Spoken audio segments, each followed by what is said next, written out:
책은 나 자신을 직시하게 해주었습니다. 20대 끝자락까지 저는 제가 외향적인 사람이라고 생각하면서 살아왔습니다. 사람들과 함께 있는 것을 좋아하고 사람들과 함께 할 때 성과를 더 잘 내는 사람이라고요. 그래서 직업을 찾을 때도 많은 사람과 소통하는 일이 제일 맞는 일이라고 생각했습니다. 2년 전부까지 가이드가 되었습니다. 외향적인 저에게 또 성장을 좋아하는 저에게 제 기질을 살릴 수 있는 꿈의 직업이라고 생각했습니다. 직접 일해보니 역시 가이드는 외향적인 사람에게 천생의 직업이었습니다. 꿈에서 새로운 사람들을 사귈 수 있고 함께 여행을 다니면서 먹고 떠들고 수 있는 일이었습니다. 처음에 이 서툴의 심리적 적응 기능, 연장적 기능, 해방 생각을 살 수 있다는 기대도 했습니다. 그런데 6개월이 지나 1년이 지나도 가면 가서 일이 더 맞지 않는 생각이 커졌습니다.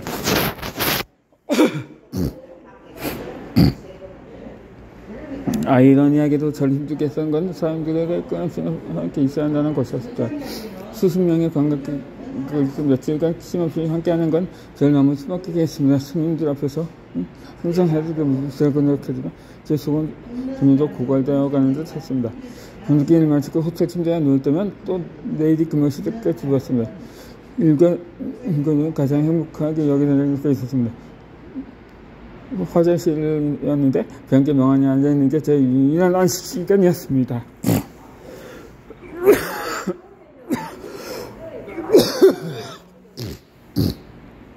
처음에는 왜 그렇게 하루하루가 고통스러운지 몰랐습니다. 아직 신입이었기에 때문에 가이드 일에 완전히 능통하지 않았기 때문에 이렇게나 힘든 것이 생각했습니다. 그래서 즉 필요한 건 더 많은 지식을 얻고 외국과 기술을 가갈거다가 더 뛰어난 가이드가 되는 거라고만 생각했습니다. 더 능숙하게 말하게 되면 청년들과의 시간을 즐길 수 있게 될 것이라고 여겼습니다. 그래서 1년 정도 책을 읽어보기로 결정했던 것입니다. 친구가 되고 병원에 간다고.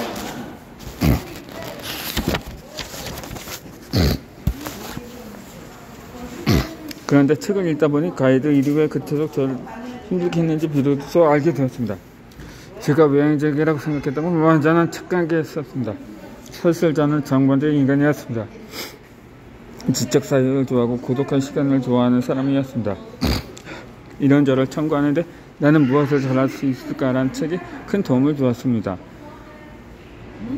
사람의 경험과 욕망, 기질 등을 분석해 나 모습을 발견하는 방법들을 구체적으로 설명해 주었습니다. 이 책을 통해 저는 고독한 시간 속에서 내면을 성찰하고 자신과 대화를 나누기를 즐기는 사람이라는 것을 알게 깨달았습니다.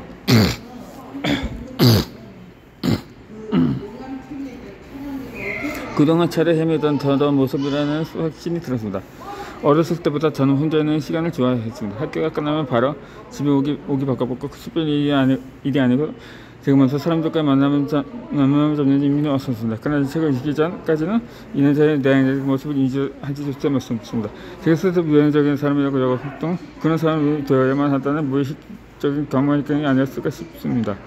사람들 앞에서 말을 잘하는 사람, 모르는 사람에게도 쉽게 더 잘 다가가는 외향적인 사람이 되어야만 한다고 생각했습니다.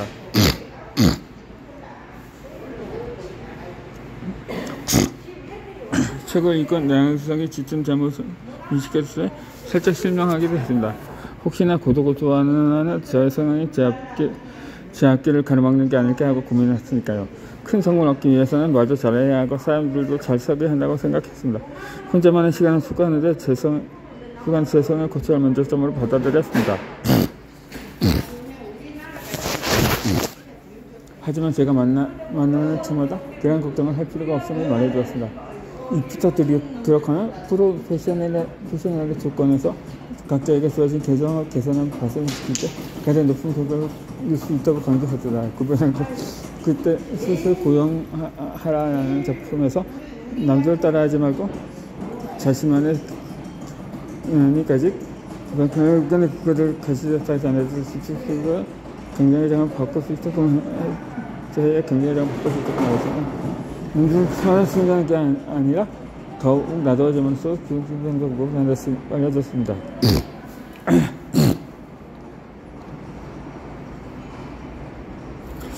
문제 정원의 영에서 더 잘 살고 있게 되었습니다. 그때부터 생각하기 내용성 속에서 무슨 장점인지 관심 속으로 쳐다보기 시작합니다. 수자 케인의 콰이어트로의 노래 헬고의 은근 매력 도리스 메리틴의 혼자가 편한 사람들과 같은 책을 읽으면서 외향성만이 최고의 자질이라고 여겼던 제 생각이 틀렸음을 알게 되었습니다. 세상에는 조용하고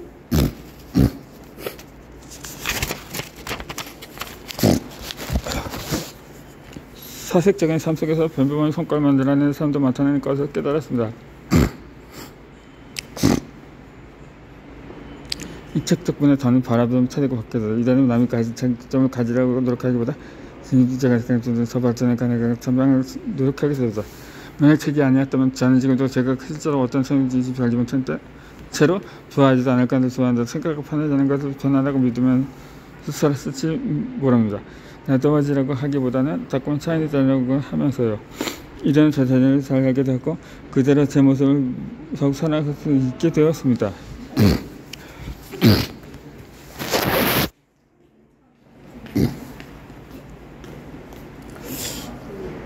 이 책은 삶의 잣대를 바꿔줬습니다. 이 저를 발견하고 세상을 알아가는 즐거움은 그동안 경험해보지 못하던 깊은 성취감을 안겨주었습니다. 운동이나 게임을 할 때 느끼는 몰입감과는 또 다른 즐거움이었습니다. 책의 문장을 깨달으면 얻을 때마다 새로운 삶이 살고 있다는 느낌을 받았습니다. 그간 기회 남아서 독서가 더 강해져졌습니다. 평생 이렇게 책과 깊어 보이고 생각을 생각했습니다. 작가들 다살 인간의 소설가 아닌 독서를 위해 사는 수고를 수정한 생각이 들어서 한 달에 100만 원 맞고 독신으로 살더라도 독서만 하면서 살면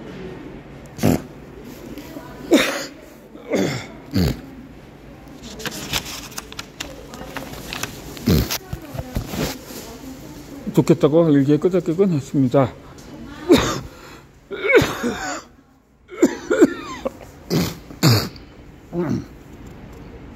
질문은 던지기 시작했습니다. 어떻게 하면 생계에 필요한 만큼의 돈을 벌면서 평생 책을 읽으며 살아갈 수 있을까? 책을 읽어야 하는 직업이 무엇일까? 그때 바로 그랬던 것이 작가였습니다.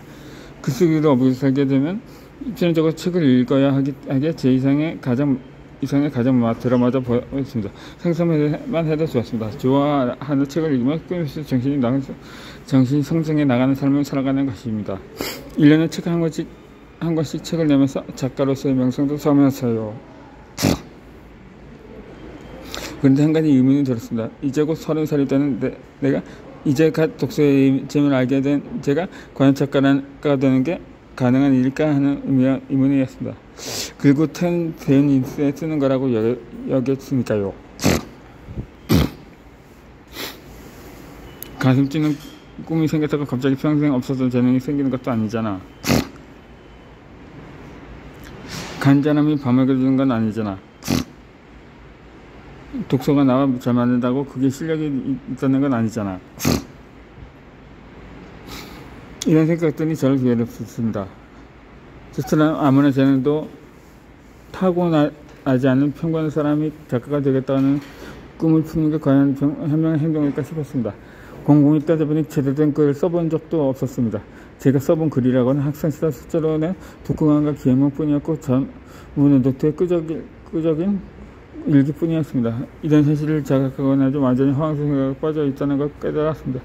이제 갓 축구 초반에 8살의 꼬마가 축구로 밥벌이 하는 문제에 대해 생각하는 꼴이었습니다.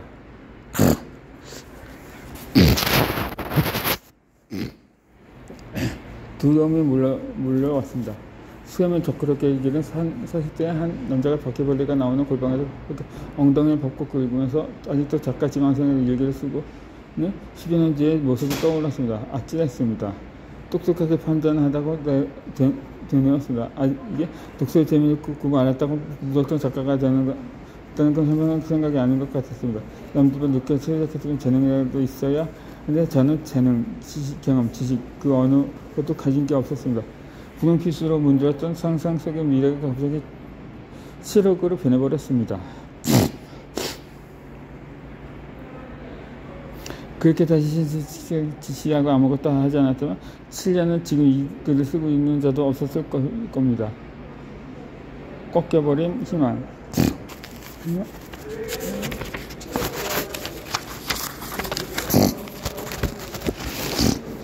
희망에 다시 불을 끄고 이렇게 책을 쓰였습니다.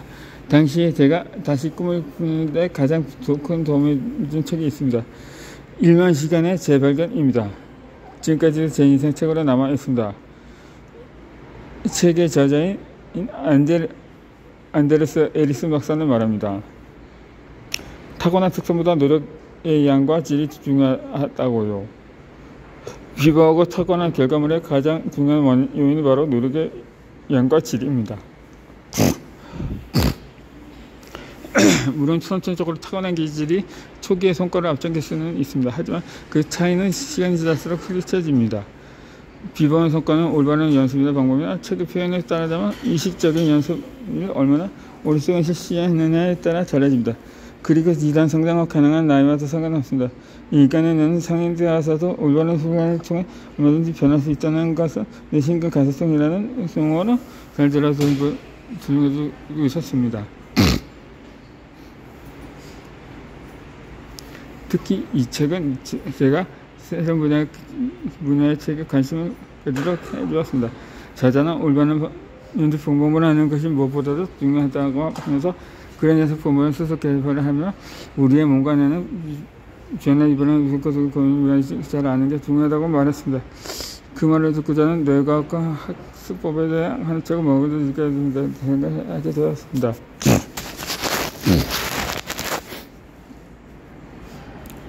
너무나도 궁금했습니다. 정말 이겨내는 성인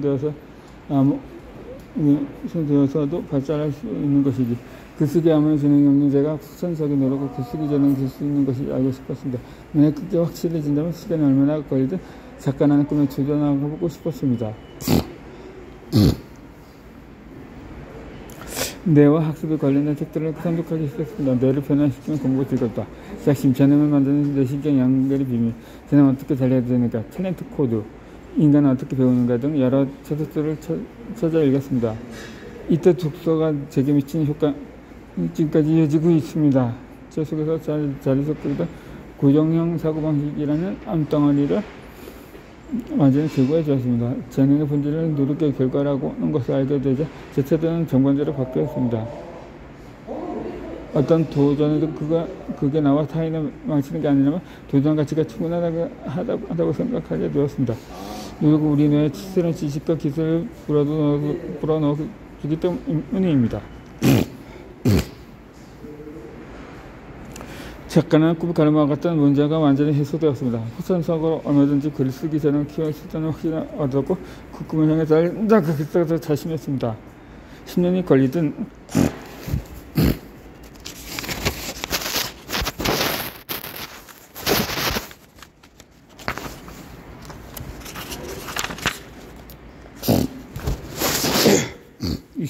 상관없다고 생각했습니다. 물론 이왕이면 5년 정도 만에 이러면 참 좋겠다는 생각은 했지만 당시에 제가 가장 중요한 문제는 책이 있는 직업을 가질 수 있느냐 없느냐의 하나뿐이었습니다. 이 작가라는 꿈을 품은 지 7년이 지났습니다. 그는 열심히 독서하고 글쓰기 연습을 해왔습니다. 아직도 부족한 밤이 많지만 이전과 비교해서 정말 천사할 정도로 크게 성장했다고 느낍니다. 짧은 구절을 하면서 어떻게 써야 하는지 몰라 저 때마다 제가 기념 후보의 글도 자신감을 가지고 쓸 수 있게 되었습니다. 이런 변화를 맞이할 수 있었던 계기가 바로 성장할 수 있다는 태도였습니다. 그리고 그런 태도를 가질 수 있게 해주는 것이 책이었습니다.